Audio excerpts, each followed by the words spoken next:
நாமும் இன்று இயேசு கிறிஸ்துவை கண்டுகொள்வதற்கு என்னிடத்தில் என்ன தடை இருக்கிறது என்று அறிந்து கொண்டால், அதிலிருந்து வெளியே வருவதற்கான முயற்சிகளை மேற்கொண்டால், ஆண்டவர் இயேசு கிறிஸ்து சக்கையுடைய வீட்டிலே நான் விருந்து உண்ண வேண்டும், தங்க வேண்டும் என்று பிரியப்பட்டதைப் போல உங்களுடைய வாழ்க்கையிலும் என்னுடைய வாழ்க்கையிலும் என்னுடைய சரீரத்திற்குள்ளாகவும் உங்களுடைய சரீரத்திற்குள்ளாகவும் ஆண்டவர் இயேசு கிறிஸ்து வாழ்வதற்கு பிரியப்படுகின்றார்.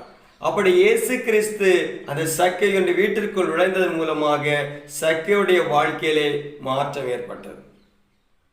இன்று உங்களுடைய வாழ்க்கையிலும் என்னுடைய வாழ்க்கையிலும் இயேசு கிறிஸ்து வந்து தங்குகின்ற பொழுது, உங்களுடைய சரீரத்திற்குள்ளும் என்னுடைய சரீரத்திற்குள்ளும் ஆவியானவர் ஆண்டவர் இயேசு கிறிஸ்துவானவர் வந்து தங்குகின்ற பொழுது நம்முடைய வாழ்க்கையிலே மாற்றம் உண்டாகும். அது வெறும் வழிபாட்டோடு நின்றுவிடக்கூடிய மாற்றம் அல்ல, நம்முடைய வாழ்க்கையை மாற்றுகின்ற ஒரு மனமாற்றமாக அது இருக்க முடியும்.